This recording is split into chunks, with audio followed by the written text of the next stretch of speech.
Buenos días, hermanos, que el Señor les bendiga ahí donde usted se encuentra, escuchando esta transmisión de un nuevo culto para alabar y exaltar el nombre de nuestro buen Dios desde la Iglesia Lirio de los Valles. Es un honor poder compartir con ustedes este tiempo de adoración al Señor. Voy a invitarles a que ahí en la comodidad de su casa usted abra la palabra en Lucas 2 y vamos a estar leyendo un pequeño texto. Dice así la palabra del Señor: nacimiento de Jesús. Aconteció en aquellos días que se promulgó un edicto de parte de Augusto César que todo el mundo fuese empadronado. Este primer censo se hizo siendo Cirenio gobernador de Siria, e iban todos para ser empadronados, cada uno a su ciudad. Y José subió de Galilea, de la ciudad de Nazaret a Judea, a la ciudad de David, que se llama Belén, por cuanto era de la casa y familia de David, para ser empadronado con María, su mujer, desposada con él, la cual estaba encinta. Y aconteció que estando ellos allí, se cumplieron los días de su alumbramiento, y dio a luz a su hijo primogénito. Lo envolvió en pañales y lo acostó en un pesebre, porque no había lugar para ellos en el mesón. Había pastores en la misma región que velaban y guardaban las vigilias de la noche sobre su rebaño. Y he aquí se les presentó un ángel del Señor, y la gloria del Señor los rodeó de resplandor, y tuvieron gran temor. Pero el ángel les dijo: no temáis, porque he aquí hoy os doy nuevas de gran gozo, que será para todo el pueblo, que os ha nacido hoy en la ciudad de David un Salvador, que es Cristo el Señor. Esto os servirá de señal: hallaréis al niño envuelto en pañales, acostado en un pesebre. Y repentinamente apareció con el ángel una multitud en las nubes, en las huestes celestiales, que alababan a Dios y decían: gloria a Dios en las alturas, y en la tierra paz, buena voluntad para con los hombres. Sucedió que cuando los ángeles se fueron de ellos al cielo, los pastores se dijeron unos a otros: pasemos pues hasta Belén y veamos esto que ha sucedido, que el Señor nos ha manifestado. Vinieron pues apresuradamente y hallaron a María y a José y al niño acostado en el pesebre. Y al verlo, dieron a conocer lo que se les había dicho acerca del niño. Y todos los que oyeron se maravillaron de lo que los pastores les decían. Pero María guardaba todas estas cosas, meditándolas en su corazón. Y volviendo los pastores, glorificando y alabando a Dios por todas las cosas que habían oído y visto, y cómo se les había dicho. Gloria a Dios. A propósito de esta lectura, venimos recién celebrando la Navidad y esperamos de todo corazón que usted no solamente acepte a ese niño en un pesebre, que acepte al Señor Jesucristo, al Hijo, al Dios vivo y verdadero. Vamos a estar orando. Señor, gracias te damos en este día por la bendición que nos permites de estar escuchando tu palabra, Señor, de reunirnos como el cuerpo de Cristo, como tu iglesia, Señor, al este, al oeste, al norte, al sur, donde quiera que se encuentren mis hermanos, los amigos que han de escuchar esta transmisión. Hoy los bendecimos, Señor. Hoy damos gracias por tu natalicio, oh Jesucristo. Gracias, Padre amado, por enviar al Hijo. Gracias, Jesús, por ser obediente y venir hace más de 2000 años a esta tierra para nacer, pero sobre todas las cosas, para dar tu vida en rescate por nuestras almas. Hoy bendecimos este culto, bendecimos este día. Oramos, Señor, presentando a mis hermanos, Señor, las necesidades que ellos tengan, Señor. Enviamos una palabra de fortaleza, de ánimo, de consuelo, de esperanza, Señor. Que el bálsamo de tu Espíritu Santo llegue a todos aquellos que han perdido a sus seres queridos, Señor.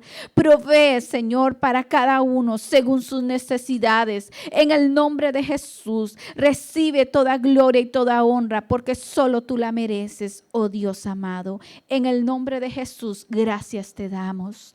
Les invitamos a alabar y a exaltar al Señor en este momento, ahí donde usted está mirándonos, con gran alegría en su corazón.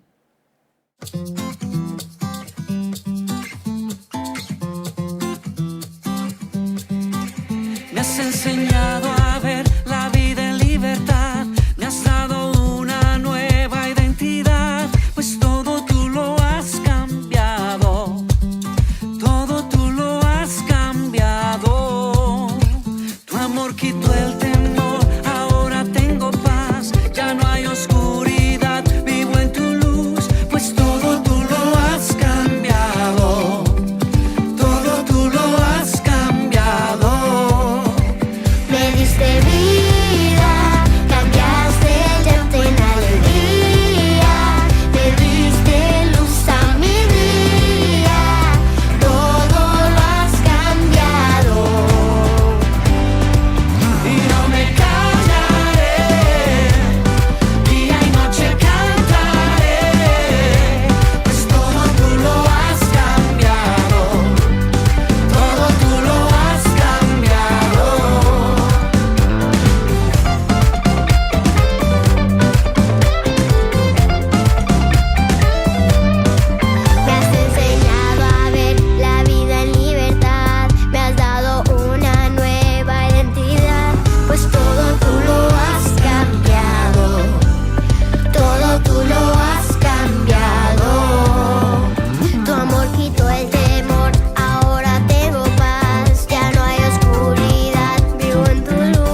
quiero invitarle, hermano, a preparar su ofrenda, su diezmo y usar los canales que la congregación ha dispuesto para que usted pueda hacer efectiva esa bendición de diezmar y ofrendar. Vamos a estar orando. Señor, bendecimos con toda clase de bendición a mis hermanos. Señor, bendecimos, oh Padre amado, su canasta, su arteza de amasar. Bendecimos los diezmos y ofrendas. Y te damos gracias, Señor, por la fidelidad de mis hermanos, oh Dios. Oramos que tú abras puertas, Señor, de empleo a todo aquel que lo está necesitando, Señor, y que traiga la provisión, Señor, a cada hermano ahí, Señor, según su necesidad, en el nombre de Jesús. Así lo creemos, oh Dios amado. Vamos a estar adorando al Señor en este momento, mi hermano. Así es que abra su corazón y adora al Señor con toda disposición. Y de paso se prepara para recibir la palabra que el Señor tiene preparado para cada uno de nosotros en este día.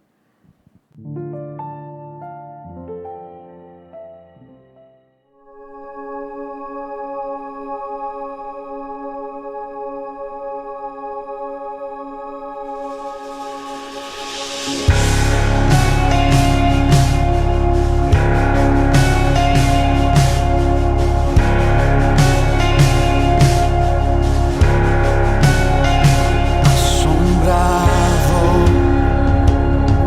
ante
No daremos gloria a ningún otro, no daremos gloria a ningún otro. Cristo, tú mereces toda la gloria, oh Dios.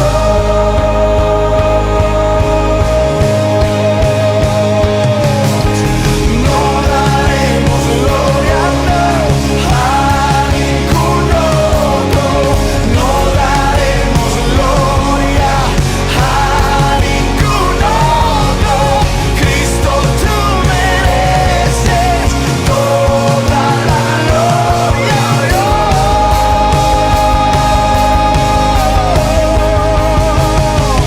Tan alto, tan santo, tan puro y sublime, Jesús resplandece mucho más que el sol. Se sienta en el trono, Él gobierna, no hay otro, gloria incomparable, es tu gloria, oh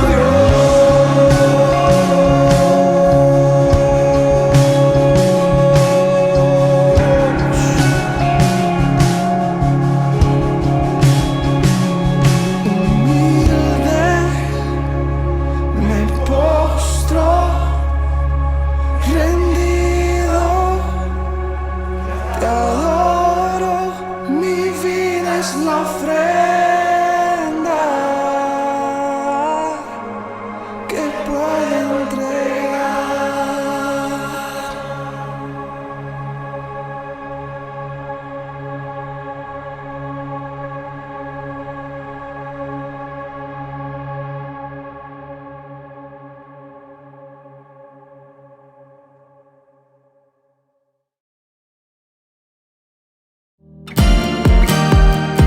Buenos días, hermanos, que Dios les bendiga. En este momento vamos a exponer la palabra del Señor, un mensaje que he titulado A propósito de máscaras y mascarillas.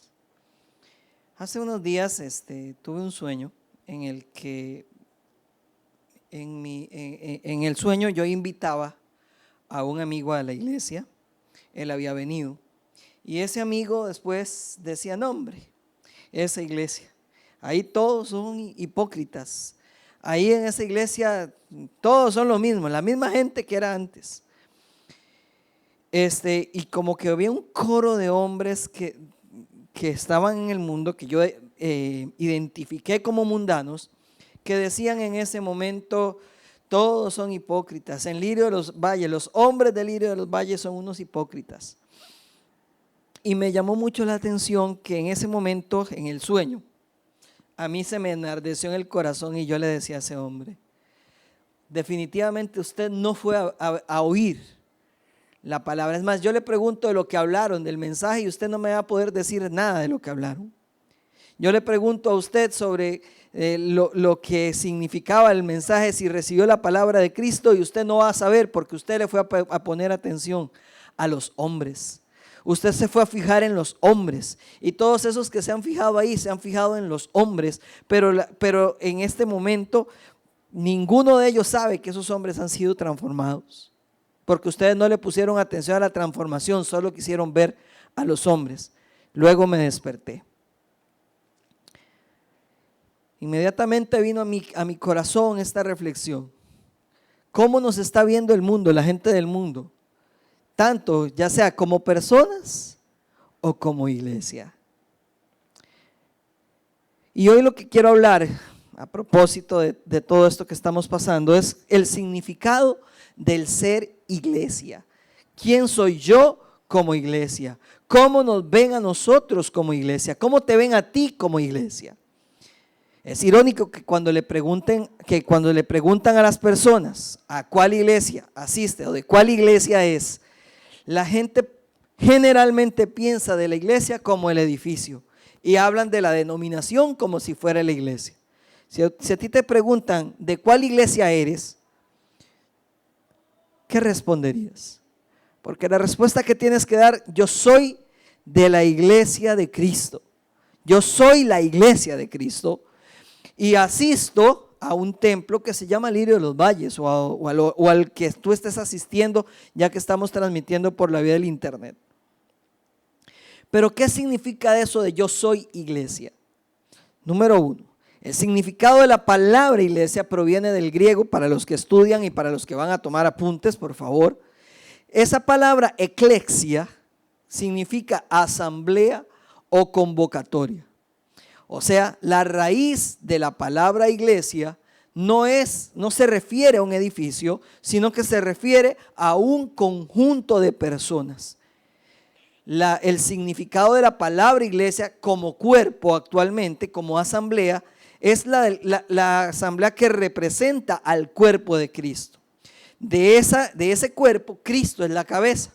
Según Efesios 1, 22 y 23, dice que Él sometió todas las cosas bajo los pies de Cristo. ¿Quién? Dios. Dios sometió bajo los pies de Cristo todas las cosas y lo dio por cabeza a Cristo, a la iglesia, la cual es su cuerpo, la plenitud de aquel que todo lo llena en todo. El cuerpo de Cristo está formado por todos los creyentes en Jesucristo desde el día de Pentecostés hasta la segunda venida de Cristo. Al decir, cuando tú dices yo soy iglesia, se refiere al hecho de que perteneces a esta asamblea de creyentes en Cristo, la plenitud de Cristo en ti. Cuando tú dices soy iglesia, estás aceptando que Cristo vive en ti, lo que implica que debes creer en Cristo y practicar lo que Cristo hizo. Cuando dices soy iglesia, estás dando a entender que toda la plenitud de Cristo habita en ti. Y tienes que revelar esa plenitud de Cristo porque tienes ese poder de Cristo para transformar el mundo. La iglesia también es una convocatoria. Pero ¿qué eso significa esa palabra? Convocatoria. Y usted es una persona convocada. ¿Convocada a qué? Pues estás convocado, convidado a una cena de bodas, a la cena de las bodas del Cordero. Pero para llegar allí necesitas una vida de santidad. Porque la palabra es muy clara al respecto. Sin santidad nadie verá al Señor. ¿Y usted sabe quién es nadie? Nadie es nadie. Si alguien no practica la santidad o vive la santidad, no puede ver al Señor. Y nosotros no somos santificados ni por nuestras buenas obras, ni por lo guapo que somos, ni por la belleza intelectual, o por la situación intelectual, el intelecto que yo tenga, ni la belleza de nada. No, usted es santificado por la palabra de Cristo, la cual debe abundar abundantemente en ti. Debe habitar abundantemente. La palabra de Cristo mora y nos santifica, y es la palabra de Cristo la que nos regenera y nos hace santificados, justificados por la fe. La iglesia, entonces, como cuerpo de Cristo, tiene un camino que seguir. Se guía por las Sagradas Escrituras como norma de fe. O sea, lo que está en las Sagradas Escrituras, lo que está escrito en la palabra, es lo que debe guiar a la iglesia, porque de allí mana su poder y la presencia de Cristo. Por eso el enemigo, a través de los siglos, ha querido desvirtuar el poder y la enseñanza de las Escrituras, ya sea tratando de destruir las Escrituras, literalmente, o sea, cuando hubo persecuciones, cuando diversos gobiernos, aún todavía en la actualidad, siglo XXI, diversos gobiernos prohíben que se lea las Escrituras, que prohíben que se tengan las Sagradas Escrituras en la casa, se prohíben en ciertos lugares que se lleve la palabra de Dios, incluso que se lea en algunos lugares públicos. ¿Por qué? Porque el enemigo sabe que en las Escrituras está la verdad de Dios, está la verdad de Cristo. También a través de la persecución de los creyentes, o también como lo ha venido haciendo actualmente en el mundo occidental, tratando de que las personas duden de la eficacia del mensaje de la palabra de Dios. ¿Cómo? Mediante la llamada pseudociencia. Sí, esa que llaman ciencia, que en realidad es un conocimiento animal, terrenal, diabólico, que quiere destruir el poder de las Escrituras, tratando de hacernos ver que lo que dicen las Escrituras no es cierto. Pero esa ciencia ha utilizado la crítica y la mentira y los diversos estados ateos, por ejemplo, que se han levantado buscando negar la eficacia de Dios y por lo tanto desvirtúan la palabra de Dios diciendo que es un libro cualquiera o que es un libro de ficción o que no tiene nada de realidad. Cuando más bien a través de los siglos se ha demostrado la eficacia y que lo que dice la Escritura es cierto, porque las mismas evidencias arqueológicas y científicas van determinando que más bien lo que decía la Escritura era tal cual lo decía la Escritura. Por lo tanto, al decir yo soy iglesia, yo pertenezco a la iglesia de Cristo, estás diciendo que aceptas el conocimiento y la revelación de las sagradas escrituras en tu vida. ¿Por qué? Porque las escrituras nos llevan a la vida eterna. En Juan 5:39 dice, repito, Juan 5:39, Jesús dice, escudriñad las escrituras porque a vosotros os parece que en ellas tenéis la vida eterna y ellas son las que dan testimonio de mí. Para poder tener revelación de las sagradas escrituras, debes estar dispuesto a invertir tu tiempo y tu esfuerzo en escudriñar el mensaje de la palabra de Dios. No podemos decir, sí, yo conozco las escrituras, cuando las escrituras están allá guardadas o ni siquiera has descargado la aplicación en el celular, como hacen muchos en la actualidad. Tienes una aplicación que no usas y ahí aparece cada vez que debes eliminar aplicaciones sin usar, la Biblia, la primera que está sin usar. Hay muchas maneras de leer la Biblia. Si quieres leer la Biblia en un año, un día de estos sacábamos la cuenta, son 3 capítulos diarios nada más lo que tendrías que leer. Y hay capítulos, cierto, hay algunos capitulitos largos, porque por ejemplo el Salmo 119, pero cerquita de él el 117 es el más pequeño, apenas tiene 2 versículos. Así que si quieres leer las escrituras, no tienes excusa. O sea, no tienes excusa en la actualidad. Puedes acceder a las escrituras en cualquier forma y en cualquier manifestación.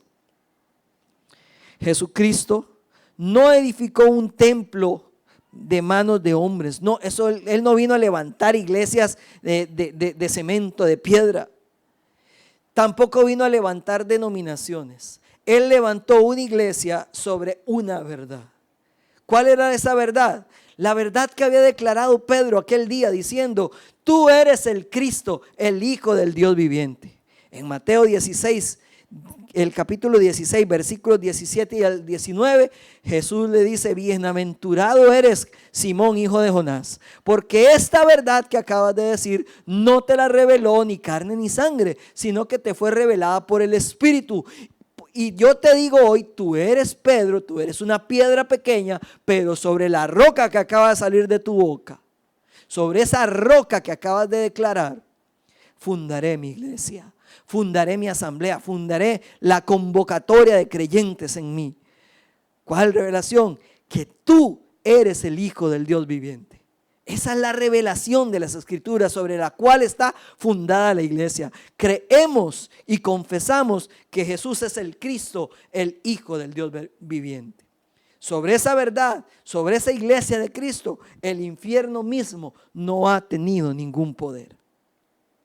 ¿Cuáles son las características de esa iglesia de Jesucristo?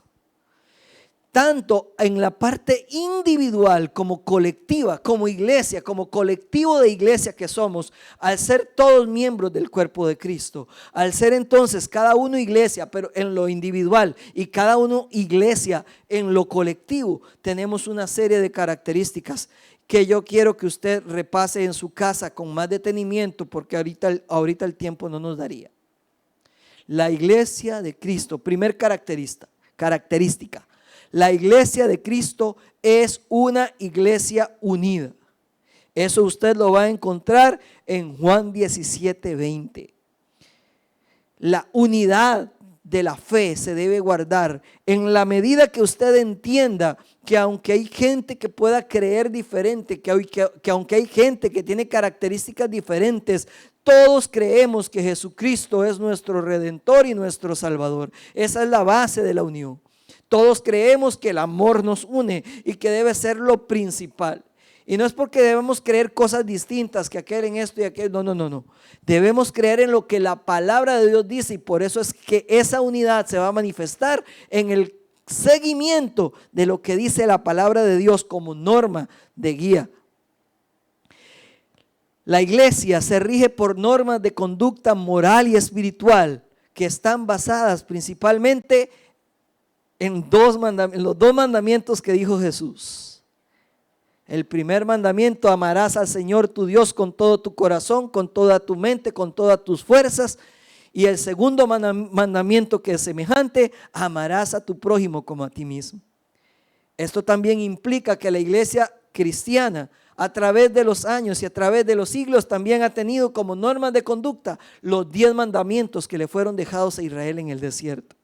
Porque esos dos grandes mandamientos sustentan toda la ley y todos los demás mandamientos, según dijo Jesús. La iglesia debe ser una iglesia activa.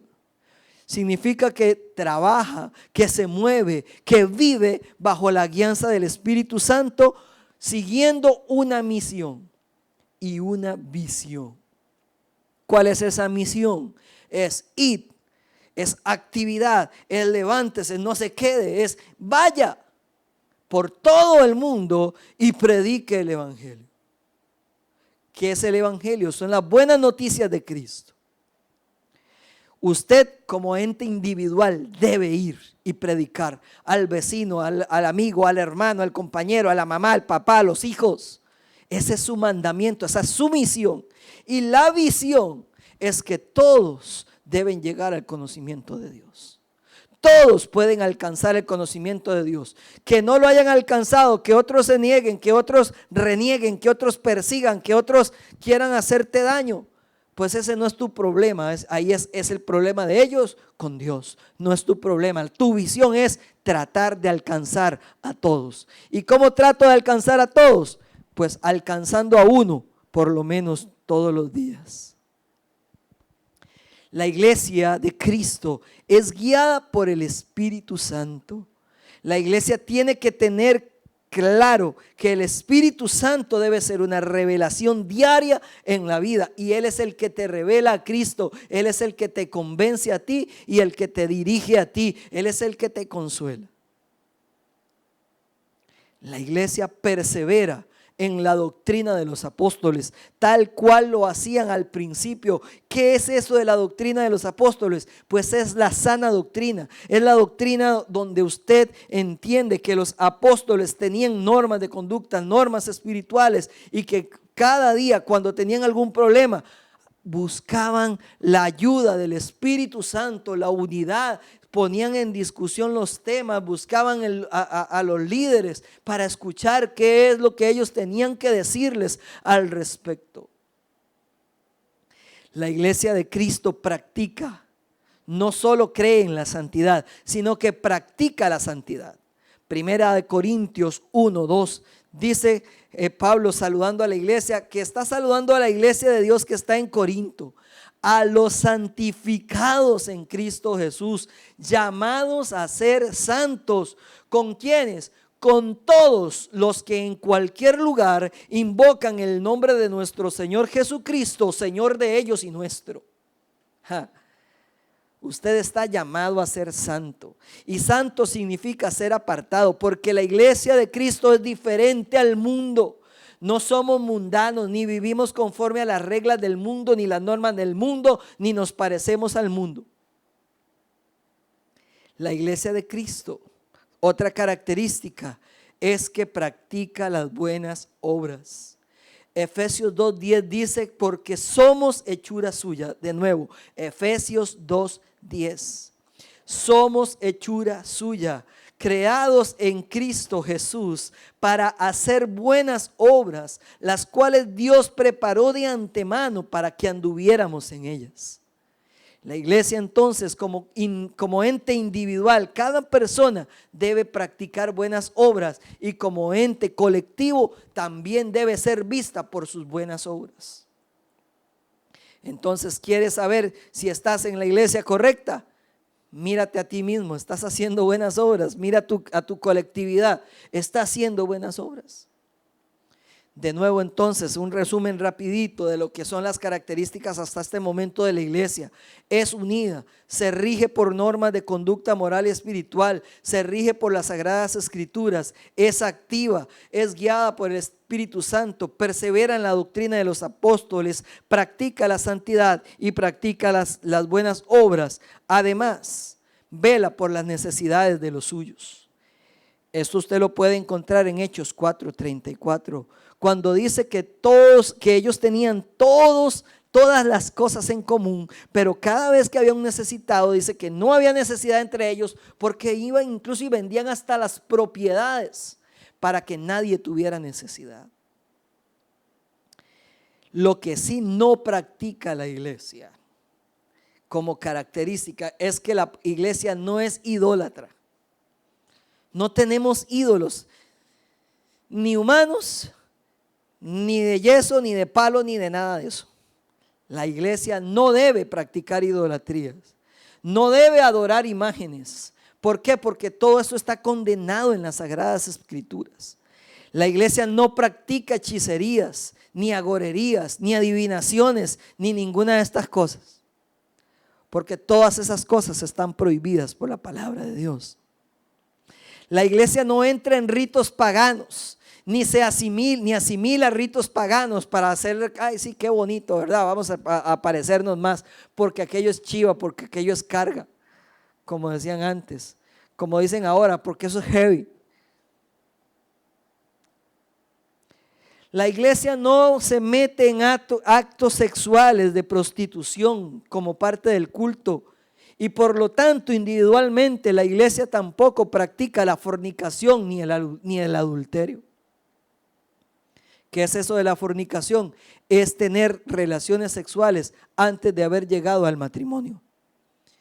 No hay otra forma de fornicación, esa es la única. Y el adulterio es tener relaciones sexuales entre personas casadas o una persona casada que tiene relaciones sexuales con otra persona que no es su esposo o esposa.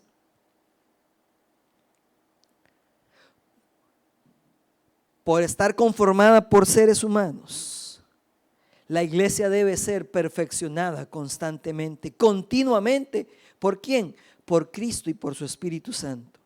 La iglesia es llamada a ser santa, sin mancha y sin arruga. Sin embargo, sus miembros están expuestos a la tentación y al pecado, y por lo tanto deben recurrir al Salvador mediante el arrepentimiento, mediante la restauración de su ser. No existe en la tierra actualmente una iglesia perfecta, pero sí existe una iglesia santa. ¿Cómo es eso? No es que es diferente perfección a santidad, sí, porque la perfección se alcanza cuando lleguemos allá, al cielo. Pero mientras tanto aquí la iglesia santa significa que es una iglesia que se ha apartado, que se ha dividido del mundo para ser diferentes, para ser especiales para Dios, para darle a Dios toda nuestra gratitud por lo que Él ha hecho por nosotros. Efesios dice en Efesios 5:25, dice que así como Cristo, o sea, está hablándole a los maridos que deben amar a las mujeres, pero este pasaje es muy importante porque revela cómo es que Cristo santifica a la iglesia. Dice que así como Cristo amó a la iglesia y se entregó a sí mismo por ella para santificarla. La santificación proviene de Cristo, de permanecer en Cristo, de vivir en Cristo. Y dice que habiéndola purificado en el lavamiento del agua por la palabra, a fin de presentársela a sí mismo una iglesia gloriosa, que no tuviese mancha ni arruga ni cosa semejante, sino que fuese santa y sin mancha. Pero si tu testimonio dice que eres una persona amargada, que eres una persona frívola, que eres una persona inconsciente de las necesidades de los demás, estás diciendo que tú no te pareces a esa iglesia que Cristo santificó. Si tú andas en pecado constantemente, si tú gritas, andas en pleitos, en discusiones, en herejías, en contiendas, no te pareces a esa iglesia sin mancha. Así que tú también necesitas un arrepentimiento y cambiar. A través del tiempo, la iglesia ha experimentado diversos ataques del enemigo. Y aquí es donde quiero también recalcar a propósito de máscaras y mascarillas.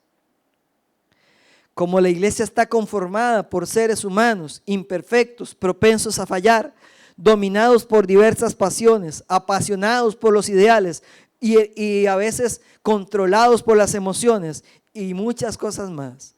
El enemigo ha visto allí la oportunidad de tratar de destruir lo que Cristo ha edificado. Desde el libro de Hechos vemos cómo la naciente iglesia luchaba por controlar situaciones de diversa índole, pero cada vez que recurrían al Espíritu Santo encontraban dirección y la oportunidad de cambiar o de hacer lo correcto. Y como les dije anteriormente, a propósito de máscaras y mascarillas, de que todos tenemos que usar ahora máscaras para andar en público. El primer problema que enfrentó la iglesia, pero lo vamos a dejar de último, pero voy a decir que el primer problema que enfrentó la iglesia fue la hipocresía. Lo vamos a dejar de último en la explicación, pero voy a entender esto, que usted tenga claro esto. El primer enfrentamiento humano que tuvo la iglesia con algún hombre fue por una conducta hipócrita. Más tarde lo vamos a explicar. Pero ¿cuáles otros problemas hemos encontrado a través del libro de Hechos? Le voy a dar una serie de citas, usted las va a escudriñar en su casa.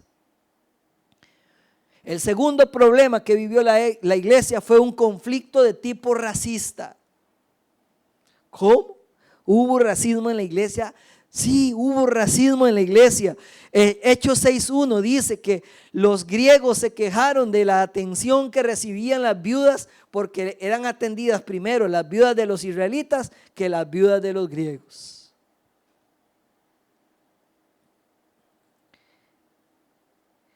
Esto devino en que los apóstoles empezaran a buscar al Señor y en la instauración de diáconos que se encargaran de repartir, guiados por el Espíritu Santo, a todo el mundo por igual, evitando esa discriminación. Otro problema que tuvo que enfrentar los apóstoles fue a personas sedientas de poder, como Simón el mago. Hechos 8:18 relata que un hombre recibió a Cristo, era un mago al que muchos seguían, pero viene Felipe predicando allí y entonces él se convierte y anda con Felipe y ve las señales que hace Felipe. Luego llegan los apóstoles y entonces empiezan a sanar y a hacer milagros entre el pueblo, y entonces el mago, creyendo que él podía tener un poder como para la parte propia, dice: demen, les ofrece dinero y dice: demen ustedes de ese poder a mí también. Pedro, lleno del Espíritu Santo, pudo discernir que lo que había en el corazón de aquel hombre era una hiel de amargura y que él estaba en una prisión de maldad, pese a que ya era cristiano. Ya había aceptado a Cristo. Andaba con Felipe. Así todavía en la actualidad muchas personas están dentro de la iglesia, pero todavía están sedientos de poder, anhelantes de esas cosas. Otro problema fueron prejuicios por la religión que habían tenido en el pasado. Hechos 10:28 dice que Pedro llega donde Cornelio y le dice: vosotros sabéis cuán abominable es para un varón judío juntarse o acercarse a un extranjero, pero a mí me ha mostrado Dios que a ningún hombre llame común o inmundo. A partir de ese momento ya Pedro entiende que ya Él no es judío, que Él es un pueblo distinto. De igual manera, muchos acá en las iglesias, en las llamadas iglesias cristianas, no se acercan a otras personas porque creen que se pueden contaminar. También Pedro sufrió la discriminación o también encontró discriminación. Cuando en Hechos 11:2 dice que Pedro subió a Jerusalén y disputaban con él los que eran de la circuncisión diciendo: ¿por qué has entrado en casa de hombres incircuncisos y has comido con ellos? Ellos querían discriminar a las otras personas por su condición. Y todavía en la actualidad ese problema aflora en muchos lugares. Ya los mismos apóstoles habían experimentado divisiones. Hechos 13:13 narra que Pablo se fue con Bernabé, iban a hacer un viaje misionero y llevaban a Juan. Pero en el 13:13 dice que cuando llegaron a Perge de Panfilia, Juan se apartó de ellos y volvió a Jerusalén. 2 capítulos más adelante, en Hechos 15, 37 y 39, dice que Bernabé quería que llevasen consigo a Juan, el que tenía por sobrenombre Marcos, pero a Pablo no le pareció bien llevar consigo el que se había apartado de ellos desde Panfilia y no había ido con ellos a la obra. Y hubo tal desacuerdo entre ellos que se separaron el uno del otro. Bernabé, tomando a Marcos, navegó a Chipre y Pablo se fue con Silas. La naciente iglesia, también ahí mismo en Hechos 15, se habla de que ya experimentaba problemas doctrinales. Porque dice en Hechos 15, 1 y 2 que entonces algunos que venían de Judea enseñaban a los hermanos: si no os circuncidáis conforme al rito de Moisés, no podéis ser salvos. Como Pablo y Bernabé tuviesen una discusión y contienda no pequeña con ellos, se dispuso que Pablo y Bernabé subieran a Jerusalén.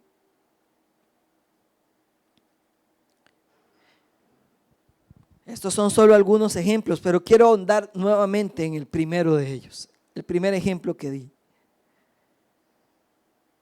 Porque dentro de la naciente iglesia uno de los problemas fue la hipocresía. Gálatas 2, 11 y 13 dice que cuando Pedro vino a Antioquía, dice Pablo: le resistí cara a cara porque era de condenar. Pues antes que viniesen algunos de parte de Jacobo, comía con los gentiles.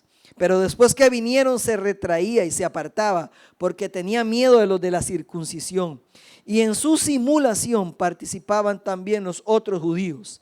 De tal manera que aún Bernabé fue también arrastrado por la hipocresía de ellos. Y dice Pablo que le pegó una regañada a Pedro para que se arrepintiera. Quiero ahondar en este tema a propósito de las mascarillas y de las máscaras que muchos utilizan en las iglesias. Porque hipocresía significa actuar o fingir. También se puede entender que proviene de la palabra hipo, del griego, que significa máscara. O sea, todos andamos con hipo. Actualmente tenemos hipo, que ponernos el hipo significa máscara, pero también viene la palabra krites, que significa respuesta. Hipocresía entonces literalmente dice responder con máscaras. La hipocresía, la palabra hipocresía proviene de un marco teatral, o sea, de los teatros griegos. A partir de la práctica de la interpretación, dentro de la cual los griegos eran verdaderos expertos, artífices de la comedia y de la tragedia, donde el comportamiento del individuo se finge para demostrar ser alguien distinto al que es en realidad. De allí se desprende el hecho de que la hipocresía es representada por una máscara que oculta las verdaderas intenciones del actor. Ya como pecado, la hipocresía fue duramente denunciada por Jesús en la figura de los fariseos y maestros de la ley.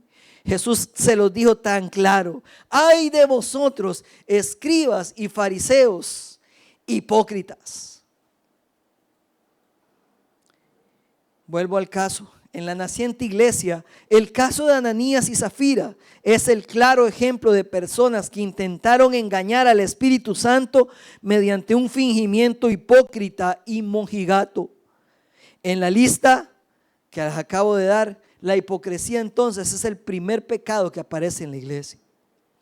Fueron ellos los primeros en llegar con una máscara ante el apóstol Pedro, fingiendo piedad. Aquí te traigo la ofrenda, vendimos la heredad y esto fue lo que costó. Para que todos los demás, ay, qué lindos los hermanos, qué cargas, ¿verdad? Hay que levantar un gloria a Dios por los hermanitos que acaban de vender una propiedad y trajeron todo el dinero para acá. Sin embargo, esa piedad estaba llena, esa piedad era la máscara, porque detrás de esa máscara lo que había era codicia y mentira.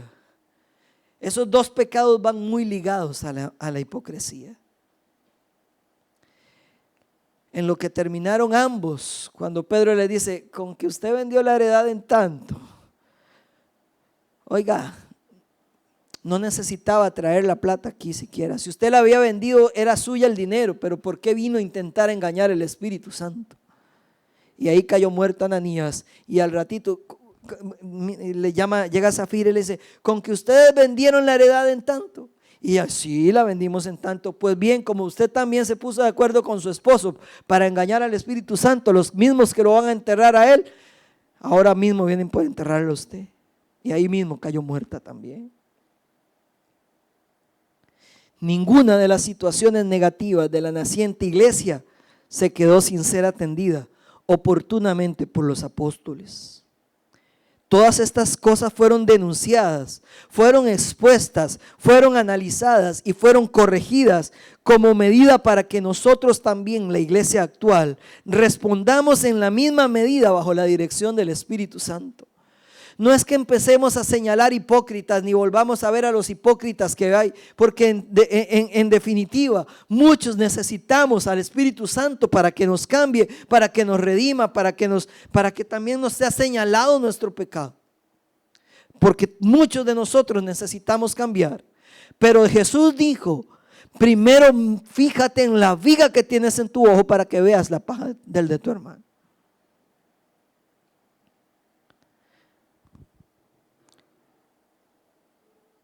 Este pequeño ratito que hemos compartido nos muestra las dificultades internas que ha tenido la iglesia como institución humana. Aún así, sigue perseverando y continúa manifestando la presencia de Dios. Si tuviéramos que hacer un estudio más amplio, iríamos a la iglesia de Corinto y las diversas manifestaciones de problemas humanos que se vivieron en ella. Una iglesia donde había contiendas, donde había disensiones, donde hasta un hombre que se había juntado, ¿verdad?, con la esposa del papá, como la gran cosa. Pero lo que quiero dejar claro en este momento, allí donde me escuches, ya sea en la mañana, en la tarde, en la noche, en la madrugada, es que la iglesia de Jesucristo tiene el poder regenerador de la preciosa sangre de Cristo para ser cada día más santa y cada día más gloriosa. Los humanos fallamos, pero nuestra mirada no debe ser puesta en la iglesia de la tierra, en los hombres. La palabra es clara en Hebreos 12, 1 y 2, que dice, por tanto nosotros también, teniendo en derredor tan grande nube de testigos, despojémonos de todo peso y del pecado que nos asedia. Aquí está la respuesta, hermanos, si has sido convencido en esta mañana, tarde, noche o madrugada, de que hay pecado en tu vida, de que hay hipocresía, de que hay discriminación, de que hay alguna situación que tienes que mejorar, que tienes que cambiar, pues despójese del pecado. Despójese del peso que lo está asediando. Y dice la palabra, y corramos con paciencia la carrera que tenemos por delante. ¿Cómo lo hacemos? Puestos los ojos en Jesús, el autor y consumador de la fe, el cual por el gozo puesto delante de él sufrió la cruz, menospreciando lo oprobio, y se sentó a la diestra del trono de Dios. Vamos a orar. Vamos a declarar en este momento, en el nombre del Padre, del Hijo y del Espíritu Santo. Señor, yo soy iglesia. Como iglesia creo que Jesús es el Señor de mi vida y que Él es mi único y suficiente Salvador. Como iglesia creo que las Sagradas Escrituras son mi norma de fe y que yo debo hacer lo que ellas dicen y vivir lo que ellas dicen que yo debo vivir. Creo que las Escrituras contienen la palabra de Dios que se revela en mi vida. Creo que el Padre es el que ha provisto la salvación por medio de Cristo. Creemos en el Padre, creemos en el Hijo y creemos en el Espíritu Santo, que es el que nos revela toda la verdad. Por eso, Señor, también creemos en el arrepentimiento para el perdón de pecados. Y yo hoy profeso delante de ti mi arrepentimiento, Señor, de todos mis pecados, pidiéndote, oh Dios, que tú los laves con tu sangre preciosa y me hagas una nueva criatura para poder servirle a Dios con un corazón sincero, en plena certidumbre de fe y llenos mi interior con la abundante presencia del Espíritu de Dios, para que yo cambie y cada día sea limpio, Señor, y transformado y renovado, para llegar a ser conforme a Cristo es, a la estatura de la medida de la plenitud de Cristo. Señor, al conocimiento de ese varón perfecto. Señor, cambia mi intelecto, cambia mis emociones, cambia mi vida y transfórmame, Señor, porque necesito ser una nueva criatura y que en mí no vean a un hipócrita, Señor, sino a alguien que ha cambiado verdaderamente y que ahora te sirve con un corazón sincero, que ahora te sirve con un corazón agradecido. Y que lo más importante, que ha sido perdonado y regenerado por la sangre de Cristo. En el nombre de Jesús. También presento a mis hermanos que están angustiados, que están afligidos, que han tenido problemas de diversa índole, Señor. Para que tú los toques, los muevas y los transformes. Cambie su vida y cambie sus circunstancias. En el nombre del Padre, del Hijo y del Espíritu Santo. Que Dios los bendiga, hermanos, que tengan una feliz semana y que puedan disfrutar también de las actividades del fin de año en la medida de la plenitud de Cristo, ¿verdad? Que estemos atentos también, porque este 31 de diciembre probablemente tengamos la medianoche también un culto virtual, donde cada uno en su burbuja familiar podrá disfrutar también si lo tiene bien, de una santa cena. Y recibir el año nuevo en la presencia de Dios. Que Dios los bendiga, mis hermanos.